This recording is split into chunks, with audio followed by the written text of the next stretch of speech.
I'm Shep Rose from Southern Charm, and you're watching Us Weekly. What is the reality TV type?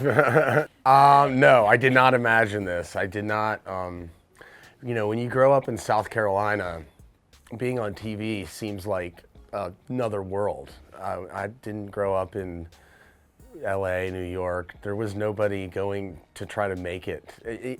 I tell people either in the South, either you're a doctor, a lawyer, or a banker. I mean, with some exceptions, but being on TV was not in the realm of possibility. So, but I'm not mad about it because because I'm sitting here talking to you.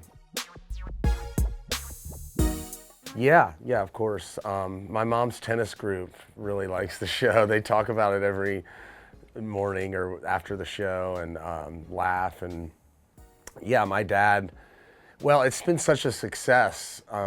Whatever reservations they have been quelled. My dad's like, what's next? What's next? I'm like, I don't know what's next yet.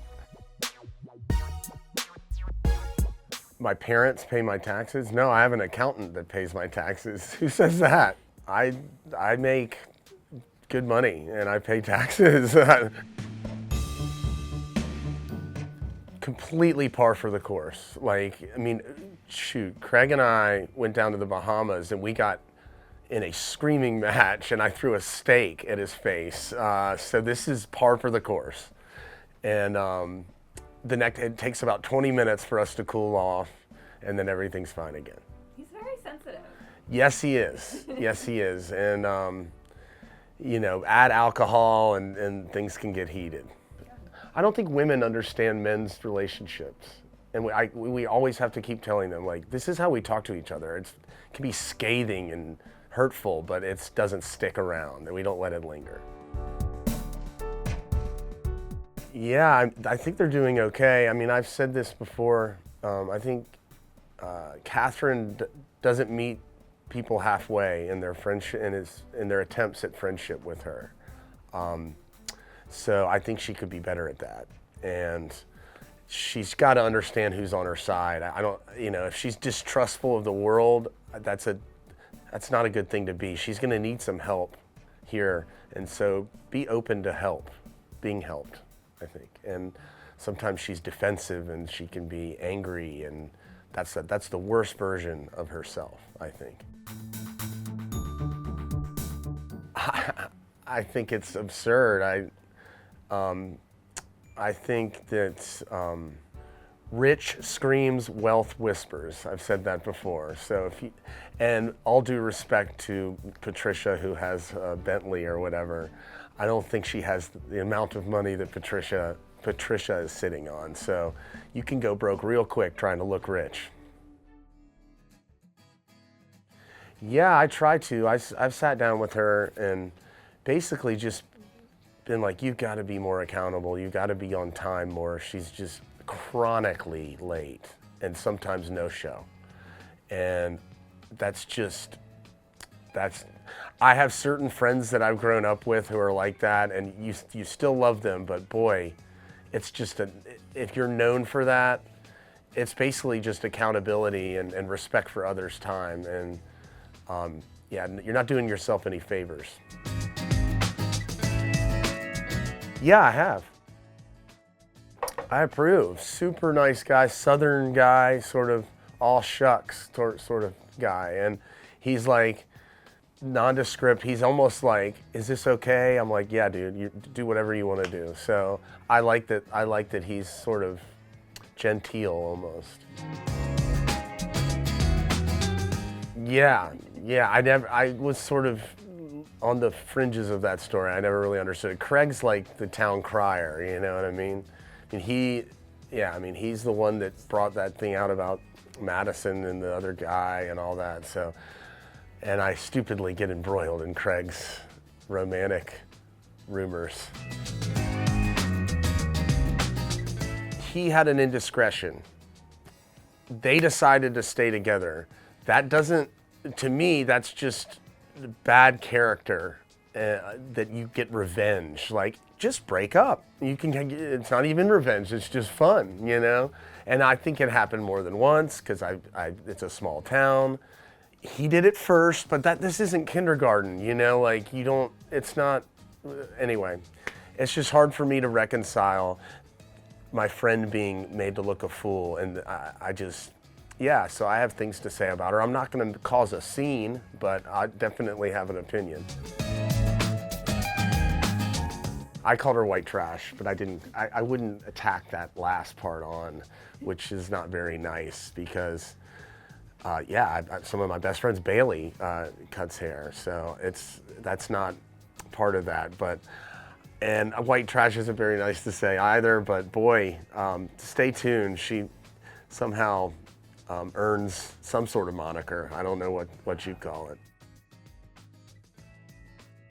I can't believe she's still in Charleston. I don't know if she still is currently, but I was like, what are you doing here? Like, I just felt like she and Thomas were on an island, and I think they split up, and I was like, man, I would go back to California and the sunny Santa Barbara coast, but I don't know what goes on with her and her decision making.